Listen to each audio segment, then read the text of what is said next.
Sebelum kita memulai untuk bekerja dengan Excel atau memulai belajar Excel, terlebih dahulu kita harus mengenal area kerja di Microsoft Excel. Ini tombol ini adalah Office button. Ini pengganti dari menu file pada Microsoft Office versi sebelumnya. Isinya new, open, save, save as, print dan seterusnya. Lalu di sini ada quick access toolbar. Ini untuk menampilkan toolbar. Sebagai contoh, misalkan di sini kita klik quick print, kita aktifkan quick printnya, maka akan muncul quick print di sini. Atau misalkan kita tampilkan print preview, aktifkan print preview, maka akan muncul print preview di sini. Kita juga bisa mengurangi bila tidak kita inginkan. Misalkan ini kita hilangkan, kemudian ini kita hilangkan, kemudian ini, itu terserah pada selera teman masing-masing yang mau menampilkan apa saja di sini. Bila masih kurang di sini, maka bisa dilihat di more comment. Di sini teman-teman bisa menampilkan shortcut atau toolbar yang ingin ditampilkan di quick access toolbar. Selanjutnya adalah ribbon. Ini namanya ribbon. Ini sebagai pengganti menu bar dan toolbar yang ada di Microsoft Excel versi sebelumnya. Ini berisi menu-menu yang kita butuhkan ketika bekerja dengan Microsoft Excel. Kemudian selanjutnya ada sel. Ini sel namanya. Ini semuanya sel namanya. Sedangkan bila kita klik di sini, maka ini adalah sel yang aktif. Sel yang aktif itu maksudnya kita akan bekerja di dalam sel yang ini. Misalkan kita ketikkan misalkan sesuatu di sini, maka yang kita ketikkan itu akan berada di sel yang aktif ini. Misalkan sel aktif kita ada di sini, maka kita ketik sesuatu, maka apa yang kita ketik tersebut akan berada di sel aktif tersebut. Lalu selanjutnya ada menu formula bar. Ini formula bar namanya. Formula bar ini berfungsinya untuk menampilkan isi dari sel. Misalkan di sini kita ketikkan ribbon, maka ketika kita aktifkan sel ini, kita sorot, maka di sini akan menampilkan isi dari sel yang kita sorot tadi, yaitu ribbon. Namun bila isi dari sel ini adalah sebuah formula, maka yang ditampilkan adalah formula. Misalkan kita isikan sama dengan 2 dikali 3, maka di sini adalah hasil dari perkalian 2 dikali 3, sedangkan yang tampil di formula adalah formula itu sendiri, yaitu sama dengan 2 dikali 3. Selanjutnya ada kolom. Ini A, B, C, C, D dan seterusnya, atau yang dalam arah vertikal itu dinamakan kolom, sedangkan yang di arah horizontal atau yang berupa angka 1, 2, 3, 4 dan seterusnya ini dinamakan row atau baris. Selanjutnya ada tab worksheet. Tab worksheet itu untuk membuat lembar kerja baru. Di sini ada sheet 1, sheet 2, sheet 3 dan seterusnya. Bila kita masih kurang, kita bisa tambah di sini. Begitu. Contohnya ini saya beri contoh, misalkan ini kita ada di sini. Nah, di sini worksheet untuk wrap. Nah, untuk data-data yang lainnya, misalkan daftar harga atau juga rekapitulasi, kita bisa dibuat pada tab yang lainnya. Kita bisa klik yang ini, lalu membuat pekerjaan yang baru. Selanjutnya ada view shortcut. View shortcut itu ini nih, di sini. Ini untuk mengubah tampilan. Ini tampilan normal, ini tampilan page layout, ini tampilan page break layout. Kita coba. Nah, itu untuk page layout, atau kita juga bisa gunakan page break preview. Nah, begitu. Selanjutnya ada zoom slider. Zoom slider ini untuk memperbesar atau memperkecil tampilan. Misalkan kita ada di sini, bila kita merasa tampilannya kurang besar, kita bisa tambah di sini. Dalam artian kita hanya memperbesar tampilannya saja tanpa memperbesar ukuran dari hurufnya. Selanjutnya sangat penting juga bagi kita untuk mengenal lembar kerja dan ring. Apa yang dimaksud lembar kerja? Lembar kerja adalah area kita bekerja di sini. Yang di dalamnya juga terdapat step exit seperti yang sudah saya jelaskan sebelumnya. Lalu di sini juga ada sel aktif, atau ini bisa juga disebut dengan kursor yang kedua, atau bisa juga disebut dengan penunjuk sel yang fungsinya untuk mengaktifkan atau memilih sel yang ingin kita aktifkan. Sedangkan ring adalah area kerja yang kita pilih atau sel yang kita aktifkan lebih dari satu sel. Misalkan kita aktifkan A1 dan B1, maka ini berarti ring A1 dikali B1. Atau bila kita lanjutkan seperti ini, maka ini berarti ring antara A1 dan B15. Nah, ini dalam sehari-hari ini sering juga disebut dengan istilah blok, artinya di blok. Ini artinya di blok. Oke teman-teman pengguna channel, itulah sekilas penjelasan tentang pengenalan Microsoft Excel.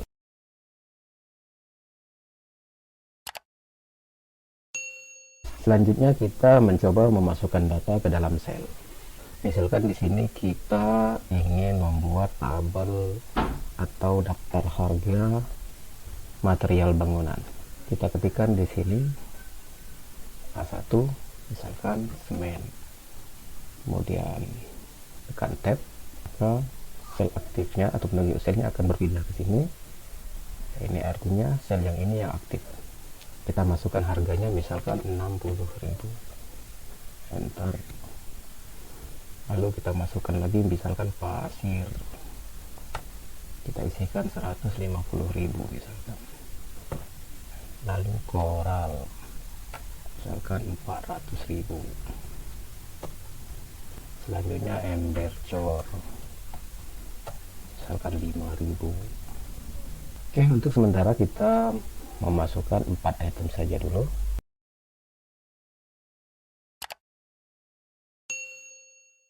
Selanjutnya saya akan menunjukkan bagaimana memperbaiki data yang sudah kita masukkan seandainya ada yang salah.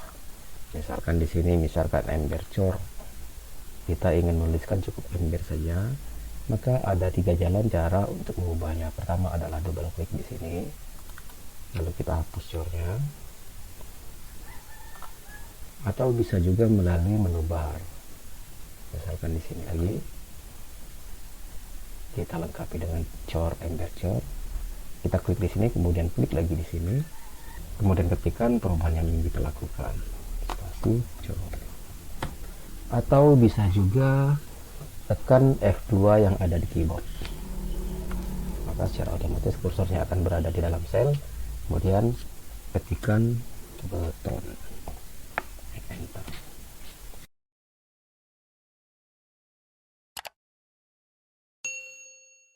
Oke, kita beralih pada materi selanjutnya, yaitu mengedit data dengan perintah dasar.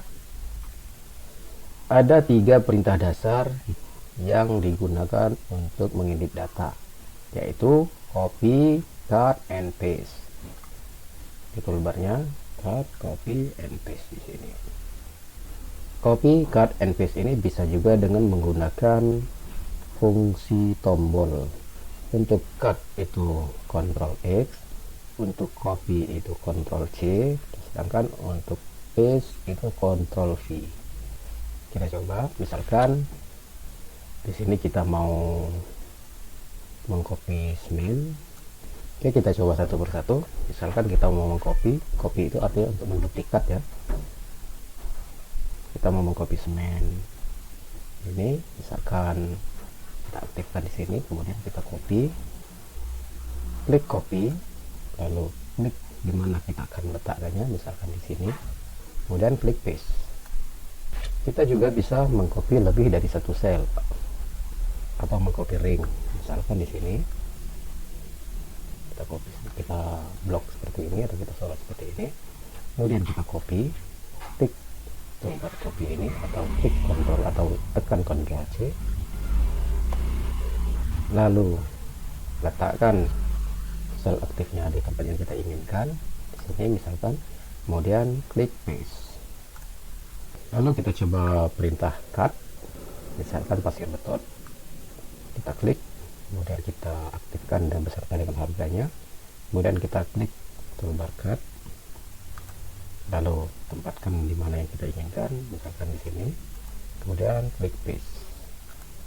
Itu kalau cut itu untuk memindahkan. Kita bisa mengcopy atau mengcut beberapa sel seperti ini dengan copy ring.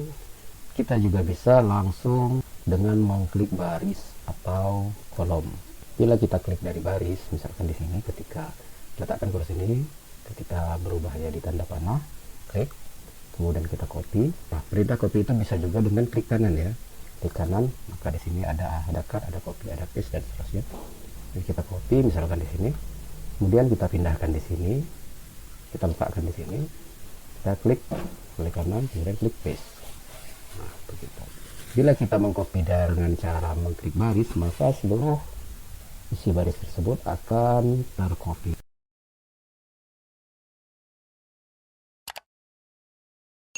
Oke, kita lanjutkan pada materi selanjutnya, yaitu mengubah lebar kolom dan tinggi baris. Untuk mengubah lebar kolom atau tinggi baris, bila dengan menggunakan kira-kira, maka kita bisa menggunakan kursor. Sebagai contoh, kita tempatkan kursornya pada antara A dan B. Kemudian ketika kursornya berubah jadi panah kiri dan kanan seperti ini, klik kemudian tarik sejauh yang kita inginkan. Namun apabila kita ingin fit, artinya menyesuaikan dengan huruf yang ada di sini, maka kita tempatkan di antara A dan B, lalu kita double klik. Nah, begitu juga dengan baris. Kita tempatkan antara 1 dan 2, kemudian klik, kita tarik ke bawah. Namun bila kita ingin fit row atau lebar tinggi barisnya itu menyesuaikan dengan kata, maka kita tempatkan antara 1, 2, lalu kita double klik. Nah, begitu. Namun apabila kita ingin mengatur lebar kolom atau tinggi baris dengan nilai tertentu, maka kita bisa letakkan kursornya di sini, penunjuk sernya di sini, aktifkan di salah satu kolom, kemudian klik format di sini, lalu di sini ada kolom width, klik kolom width, kemudian isikan. Nah, di sini nilainya 9,33, misalkan kita isikan 15, klik OK. Nah, begitu juga dengan tingginya, kita bisa klik format, kemudian row height. Di sini 14,4, misalkan kita ingin ubah jadi 20, klik OK. Selanjutnya, bila kita ingin menyamakan lebar kolom antara satu kolom dengan kolom lainnya, misalkan kolom A dengan kolom B kita ingin lebarnya sama, maka kita tempatkan kursor di kolom A seperti ini. Ketika kursornya berubah menjadi tanda panah, kita klik, lalu kita tarik sampai ke B, kemudian kita geserkan sesuai dengan keinginan. Misalkan kita tarik sejauh 15,89, kemudian lepas, maka secara otomatis lebar kolom B akan sama dengan lebar kolom A. Begitu juga dengan baris, kita blok dari 1 sampai 4 misalkan, lalu kita tempatkan kursornya di sini, lalu kita tarik ke bawah, misalkan 24, dan kita lepaskan, maka tinggi kolom 1, 2, 3, dan 4 akan sama.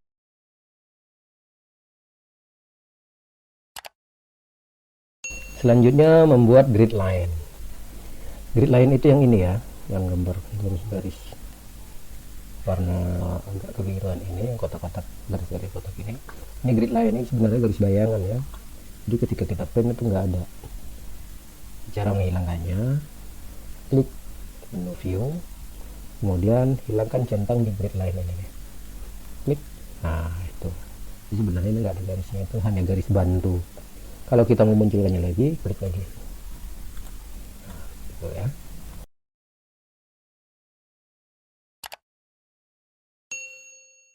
Lalu selanjutnya membuat border atau garis bingkai, atau sering juga disebut membuat tabel.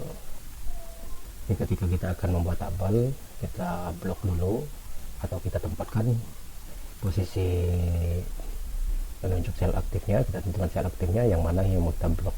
Misalkan kita mau membuat border yang ini, maka kita tempatkan di A1 ini, kemudian kita klik di sini, lalu kita pilih ini. Nah, dia akan ada garis kotak di sini. Coba kita hilangkan grid view-nya, grid line-nya.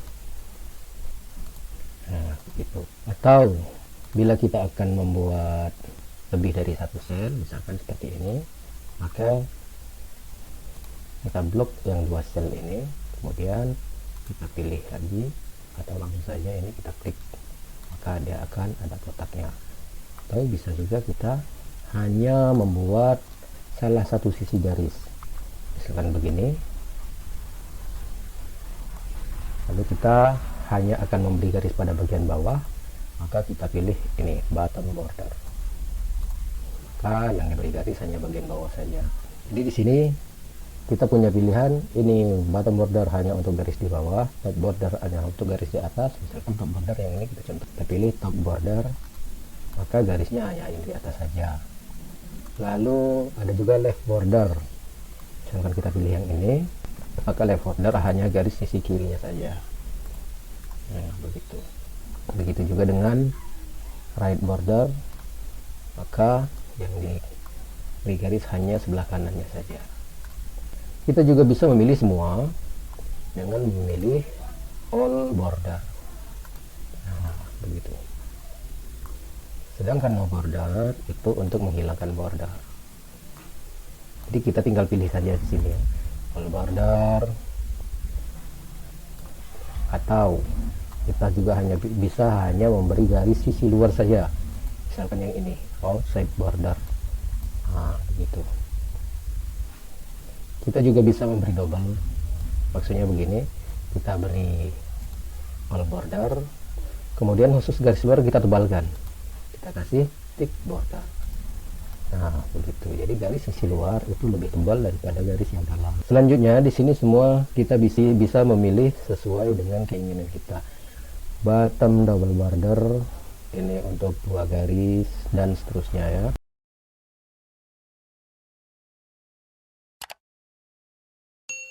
Lalu setiap kita menyelesaikan ke satu pekerjaan, jangan lupa untuk disimpan. Caranya klik save atau save as.